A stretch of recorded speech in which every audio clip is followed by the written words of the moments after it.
The people who at Disney, the people in Hollywood who are pushing this postmodern nonsense, they have no idea that they're being used as pawns by Satan to further his agenda. Because that's the real agenda. His agenda is to kill, steal, and destroy, and to drag as many people as he can to hell and to destruction for all of eternity.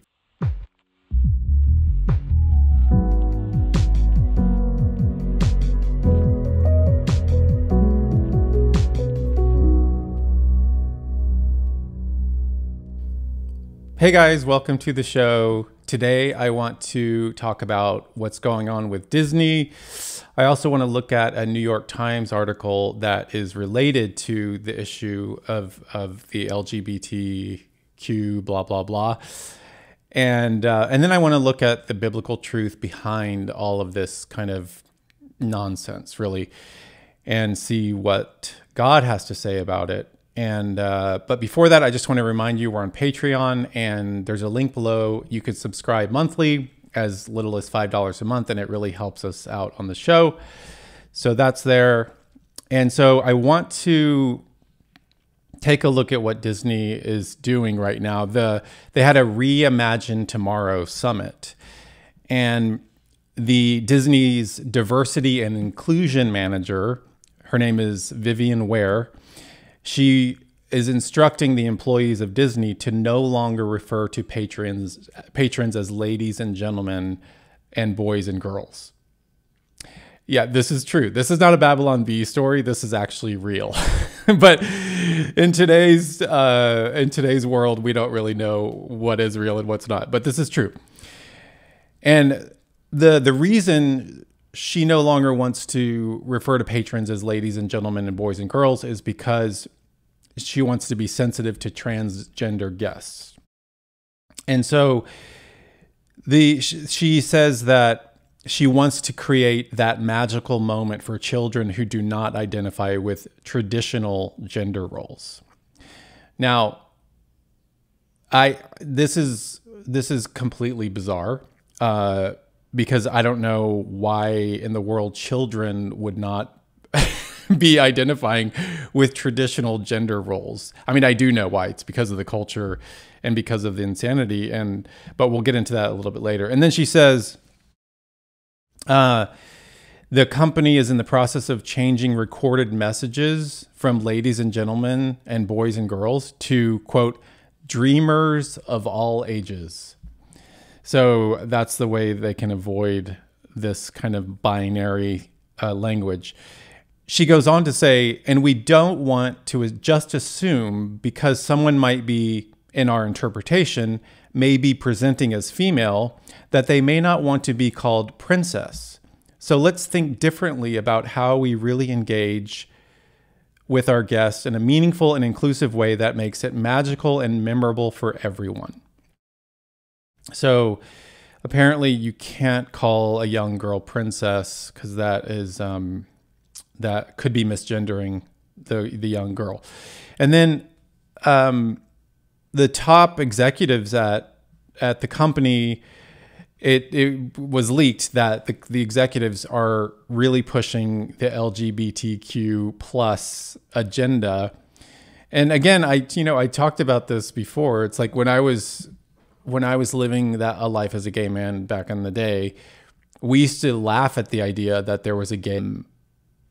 Makes no sense because they're plural pronouns. And of course they don't need to make sense because we live in a postmodern world.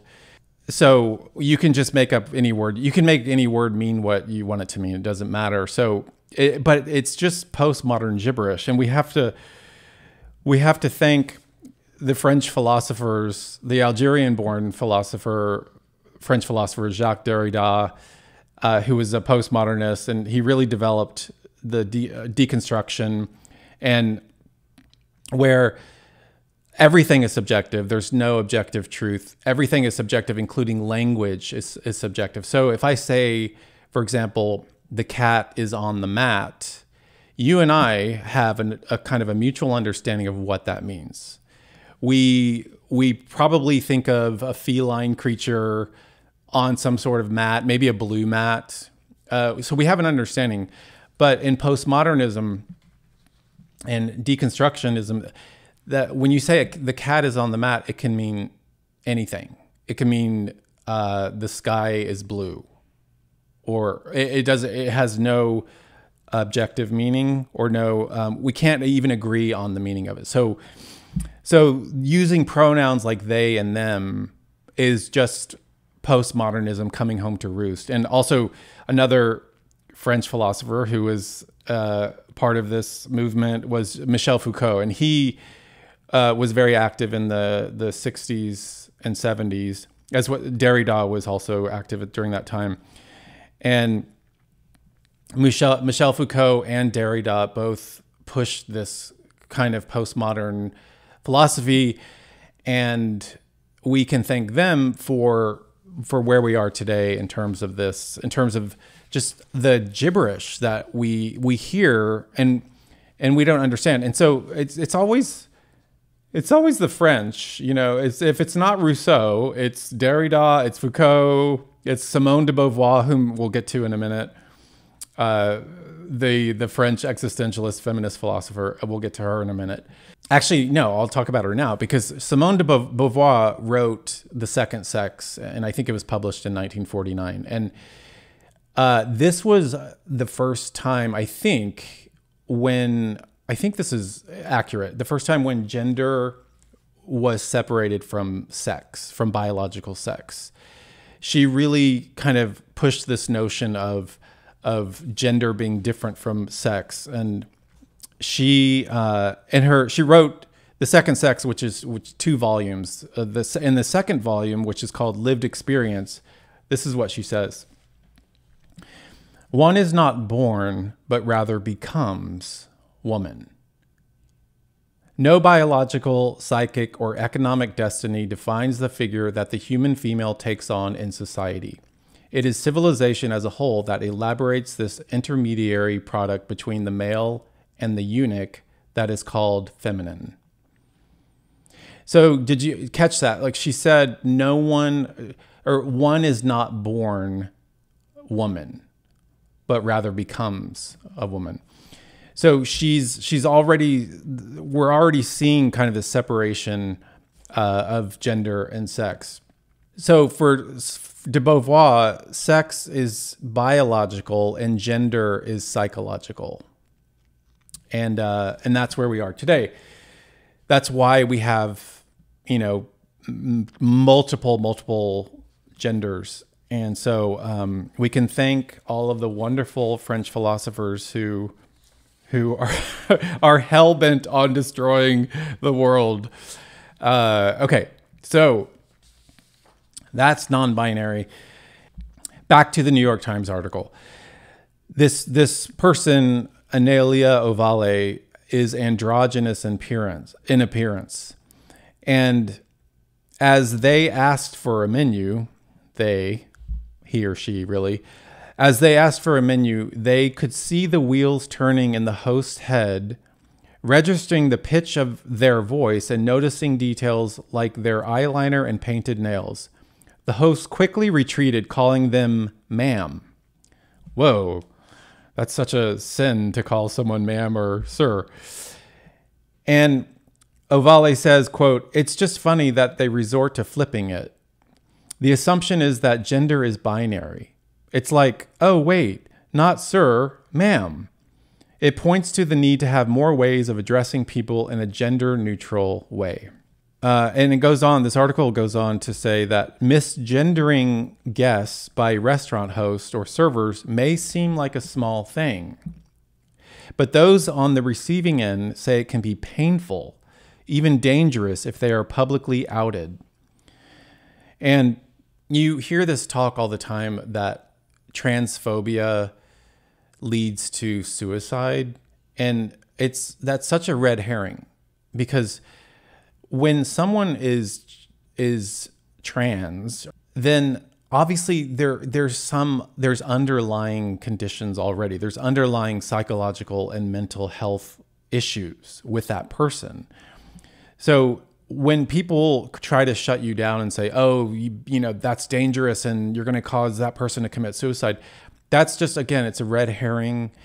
But even now, with the social contagion of it, the fact that it's become so popular with kids, obviously kids who are taking on these identities and taking on these categories, they're going through psychological and mental health issues in high school and junior high. So yeah, it's not the fault of this kind of false idea of transphobia. It's the fault of mental health issues. And so in the article continues, in Los Angeles, the chef Sarah Kramer has been working on redefining restaurant etiquette since she and Sarah Hymanson opened Kismet in 2017. She had seen diners recoil from a greeting like, "Hello, ladies." So you can't say "hello, ladies" anymore. That's terrible. It's an awful sin to commit. And she says that every staff member is trained to use gender-neutral language such as "hey, folks," or "hey, everyone," when greeting guests, and use gender-neutral they, and them when a customer's pronouns aren't known. Such protocols are part of the restaurant's training handbook. So yeah, so this is an epidemic in our culture, obviously, and it's wreaking havoc on truth. It's wreaking havoc on reality, and we're going to get to that in when I look at the Bible. But the article goes on to say gender stereotypes are built into traditional restaurant service. Chairs are often pulled out for arriving women, who are then served first. Guys, I can't make this up. I mean, this is the New York Times, the paper of record, is printing this gibberish. And then they say, many restaurants have abandoned such practices, but in Europe, this type of old guard service is still common. So be careful when you go to Europe, because you don't want anyone pulling out your chair, ladies. Don't let that happen.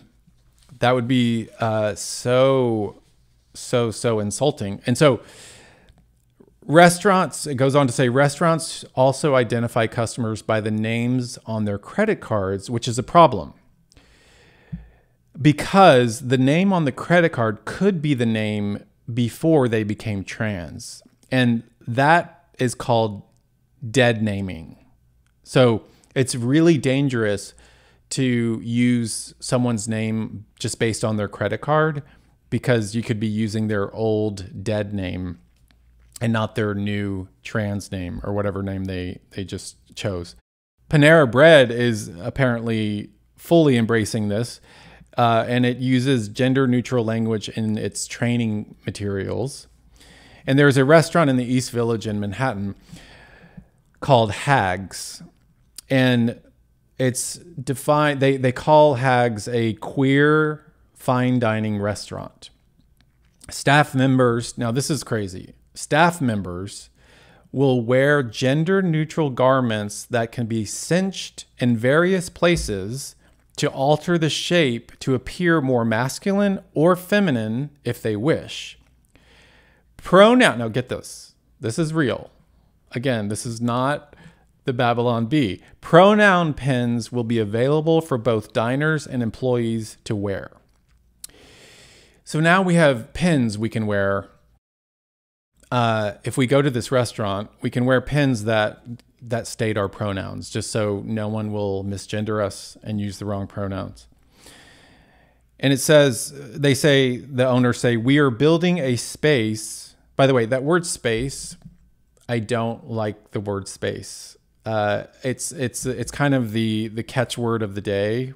And I've always kind of bristled at that word, because when I hear the word space, it implies victimhood. It implies that there's a victim, like someone needs a safe space, or this space is okay, is good for. So anytime I hear the word space, I'm like, no, not good. So I never use that word, and I don't think we should use that word. And then, so it says, we're building a space in which not only the diners, but everyone that enters the space is welcome as they are. She says, if you can't hire a gender non-conforming person, you can't feed a gender non-conforming person. I mean, I just want to go to a restaurant and have a nice dinner. Is that okay to do? Can I just do that? Do I have to wear a pin with a pronoun? I mean, I don't know.